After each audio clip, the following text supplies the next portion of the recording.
Salam vatandaşlar, Türkmenistan'ın Halkın Sesi YouTube kanalına Türkmenistan'ın içinden bir video geldi. Bir enenin çaresizliği, bir enenin çığlık sesi.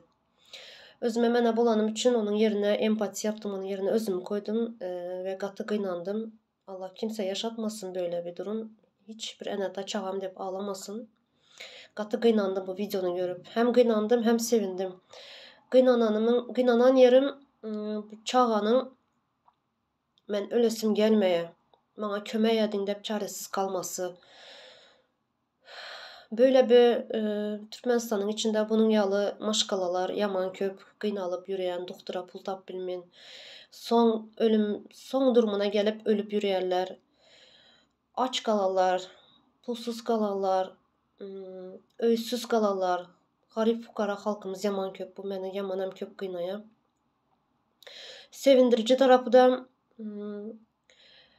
kısa vaktin içinde, bu kısa zamanın içinde pulun toplanması ve komentaryalarda vatandaşlarımızın kömək edelim dep yazması, bu meni buysandırdı. Gurur duydum sizden vatandaşlar. Köp sağ olun, minnettar size. Bu Rozda Ramazan ayında beren sadakalarınız Allah gider yakında kabul etsin. Vatandaşımıza duyarsız kalmadınız. Sadece bu vatandaşımız değil, bu kesel bolan değil, yurtun içi bolsun, dışı bolsun, göre otupma videoları köp sağ olun vatandaşlar. El uzadı otupsular.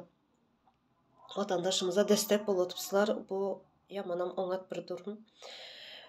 Böyle birbirimize destek bolup, birbirimize kömək edip arkasında dursak vatandaşlarımızın bu zalim rejimden tez günlerde nesip olsa kurtarırız özümüzü. Bu zalim rejim böyle bir vatandaşımızın birbirimize arkamızda dursak özü korkup başlar. Zaten korku başlarının belli bolup durur yollar yapıklığına.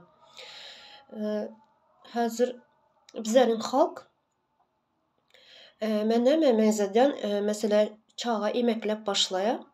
Emeklep başlayan vakti yürümek için birinden destek isteye, elinden tutmasını isteye. Bizlerin halkım şunyalı bolup duran hazır. Ve inanyan, ümidim var. Tez günlerde nasip olsa zaten 2-3 yılın içinde göre oturupmuz hazır. 2-3 yılın içinde Türkmenistan'ın halkının yarımdan köp böleği uyandı, gözü açıldı. Ve yollar yapık dedik. Nasip olsa bu emeklep başlayan halk tez günde yürüp başlar. Ve yürümek bile kalmaz ılgaram.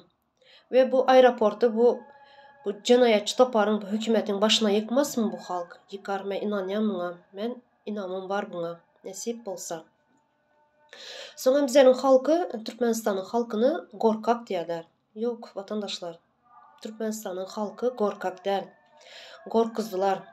Bu zalim rejim 100 yıldan köprak boldu. Bu bizlerin halkımızı korkuzup geldiler. Çaresiz bıraktılar. Maşkalası bilen korkuzdular, yakınları bilen korkuzdular, tehdit ettiler. Şunun için bizlerin halkımız sus süpes oldu. Indi bu 2-3 yılın içinde gözü açıldı. Nemenin neme olduğuna göre otuplayındı vatandaşlar. Göz açıldı, korkunu yendiler.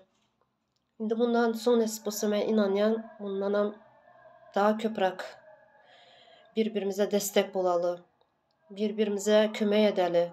Yine şunun yalı edip bize zalim rejimden yengeriz. Sonra ben videonun başında yana aydıp geçtim de empati yaptım dedim. Empati yapma bilen her bir vatandaş, her bir insan karşısındaki empati yapmak ne demek? Karşındaki adam kıynalıp duran vakti özünü yerine koymak.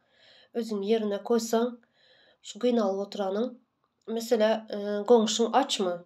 Aç bolan komşuna bir çörek ver. Komşun giymeye zat yok mu? Çağların küçük olan giyimlerini ver. Kıyın güne düşen vatandaşlarımıza kömək et. Duyarlı bol. Şunda sadece Türkmenistan değil, bütün empati yapmayı bilsen, bütün dünyanı kurtarırız biz zalimlikten. Şunun için vatandaşlar, umidim var, nasip olsa bu hemşelik olmaz. Hemme zadyňam soňy bardyr.